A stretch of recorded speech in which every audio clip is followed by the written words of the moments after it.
bonus hole, an alternative word for vagina.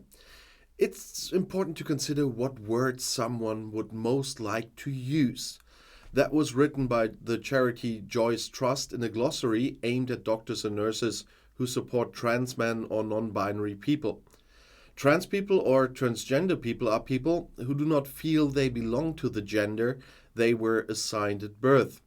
Non-binary people do not classify themselves as male or female or only partially so. There is no mention in the glossary of a requirement to use one word instead of the other. Rather, Joyce Trust makes it clear, using the right language when referring to someone's gender identity is a simple and powerful way to show support and appreciation. Activists emphasized that it was a tip from a single organization that affected a small part of the population. But conservative commentators were outraged. The word vagina is now so offensive that we have to use the term bonus hole, is what columnist Annabel Sanderson fumed in the Daily Express newspaper. And the Daily Mail edged, "Is bonus hole the craziest euphemism in the trans debate so far?" Well, just a short time before, a similarly bizarre case had caused a stir. A student allegedly identified herself as a cat. The trigger was a TikTok recording. Two girls could be heard arguing with their social studies teacher about gender issues. One of the two 13-year-olds had apparently asked a classmate how she could identify as a cat when she was a girl. During the conversation, the students emphasized that there were only two genders. The teacher called this view disgusting. Although the school was quick to point out that there was no students who identified as cats or any other animals, the Conservative government jumped on the wave of outrage. In a letter, Equal Opportunities Minister Kemi Badenoch called on the Ofsted School's inspectorate to conduct an investigation. By teaching controversial political beliefs as facts without any scientific basis, the teacher violated political impartiality, Badenoch wrote, also addressing the cat saga. Geoff Barton of the Association of School and College Leaders called Badenoch's intervention unnecessary, unhelpful, with a smack of hubris. Activist Natasha Devon said the case was being hyped up. The Conservative government wants to deny the legitimacy of young transsexual people. And this also includes plans according to which all girls and boys only schools will in future be able to reject trans students without having to fear legal consequences. Critics accuse Prime Minister Rishi Sunak of politically exploiting the emotional debate about gender identification. Prominent Conservative politicians admit that their party has few arrows left in their quiver. In polls, the Tories are far behind the Social Democrat Labour Party. In the general elections planned for late 24, early 25, the Tory campaign should focus on a mixture of culture wars and trans debate, as Deputy Secretary General Lee Anderson recently said. Promising ingredients like in 2019 no longer exist. The Tories must fight the culture war or die, is how columnist Tim Stanley commented in the Telegraph newspaper. The Tories see themselves on the side of the much-touted little man. In the Conservative Party, we listen to real people, not leftist so-called charities and activists, as Anderson said. The Conservatives have been in government in Britain for 13 years. But again and again, they show themselves to be the victims of an allegedly predominantly left-wing society that would enforce politically correct language. For years, we have seen people lose their jobs, be silenced, or be investigated by the police for saying something inappropriate online, wrote the conservative magazine Spectator recently. Today, we not only live in a culture of censorship, but also of self-censorship in which people are afraid to speak their mind in everyday life, they wrote. Opponents accused the Conservative government of double standards. They have criticized alleged restrictions on freedom of expression, but have themselves cracked down on those who disagree. The government has recently repeatedly tightened the right to demonstrate. Now the police can already take action against people who they believe could disrupt public events. And before the parliamentary election, the British culture war is likely to intensify even. And that's not the only thing the UK government is doing. They had set itself the goal of drastically reducing the number of asylum seekers in the UK. I talked about this yesterday, and the approach is sometimes hilarious. I will not talk about the whole story now because it happened already in April and was reported a week ago, but that Robert Jenrick ordered cartoons to be painted over in a reception center for unaccompanied minors is just a joke, because he said Mickey Mouse and Baloo from Jungle Book have to go because it's too welcoming. Well, people will not stop coming over in small boats over the English Channel only because Mickey Mouse and Baloo are gone. So that's the double standard thing. But in every idiotic campaign, there often is a little hint of truth in it. They just totally exaggerate, and the British government is doing the same at the moment that our extreme right-wingers are doing here in Germany. They are completely hitting on everything with a rainbow, and they're hitting on everyone talking about the language. And as I said, there is a little hint of truth behind this. Yes, it's wrong to insult people. The language I see, especially on social media at the moment, you just should see the comments YouTube is blocking already every day under my videos. That language is unacceptable. But we have to be careful about insulting other peoples directly. But it's still not time for a language police, and that's the little hint of truth there. We have the same exaggeration of behavior here in Germany. It's not the majority, like the government in the UK wants to claim sometime with this leftist woke majority. And no, but there are some developments that are not good in case of language police.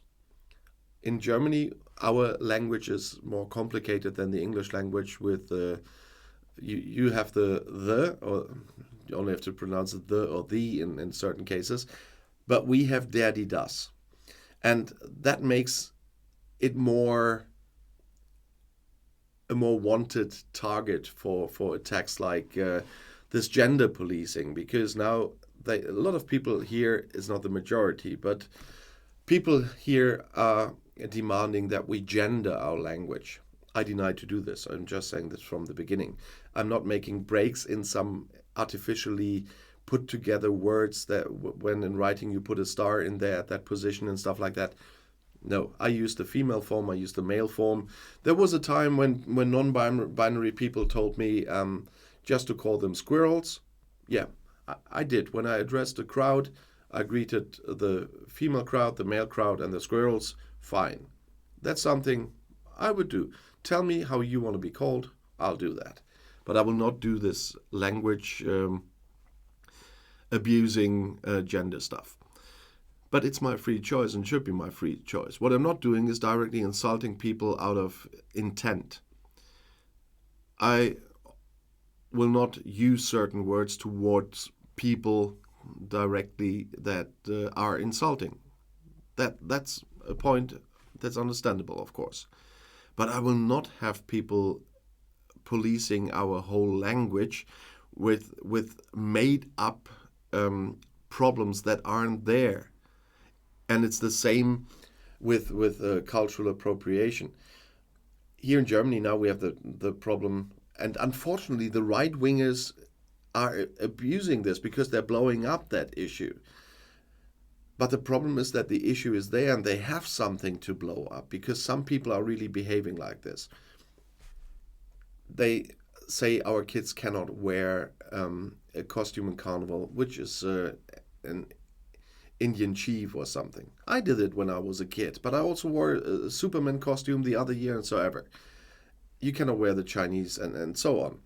They're all fun costumes. They're just fun costumes, and they're fun to wear for kids. They don't think about insulting anybody. And it is the same with, I don't care.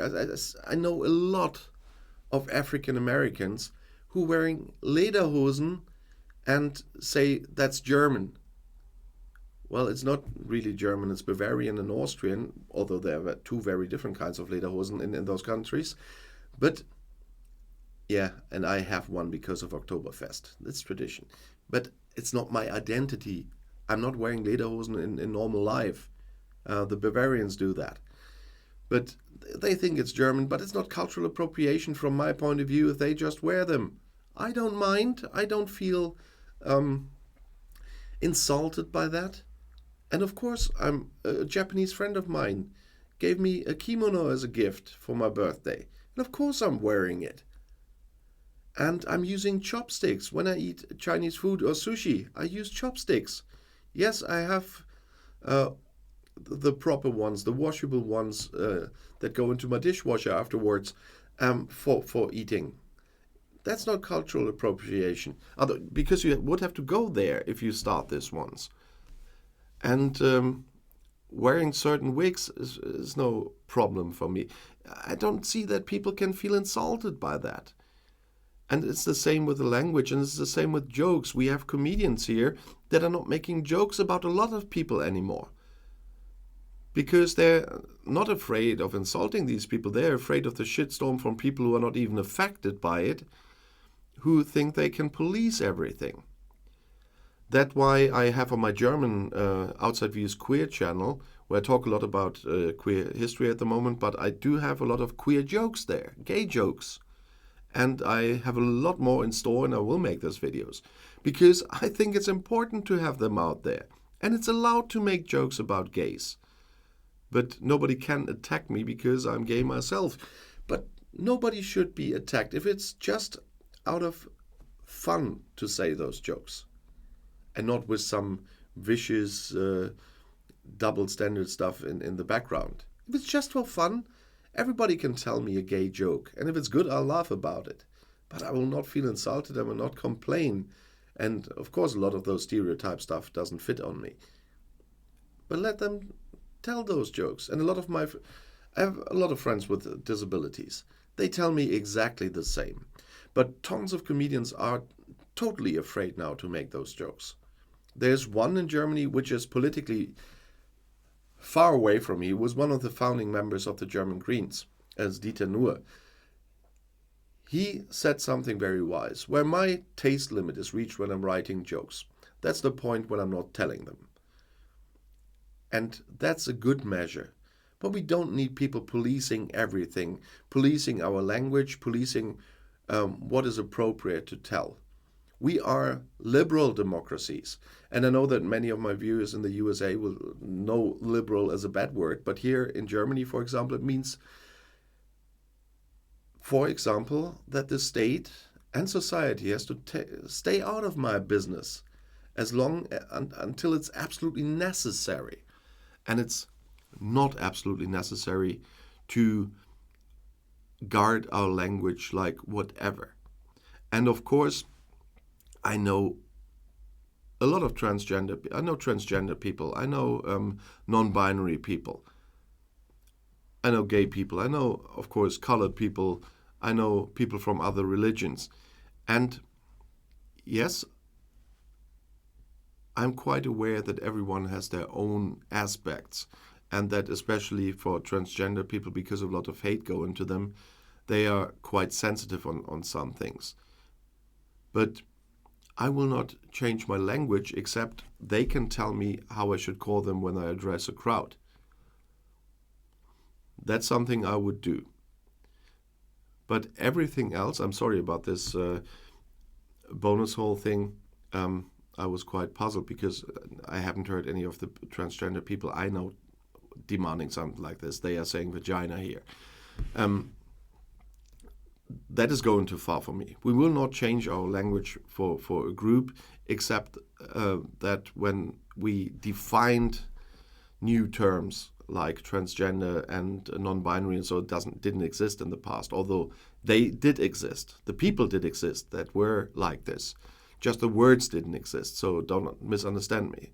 There are transgender people they with legit concerns and legit demands, and there are non-binary people with the same. just before somebody comes and it doesn't exist. But they will not change our language. And we will not change our totally abuse our language just to include female and male into one word and everything like this.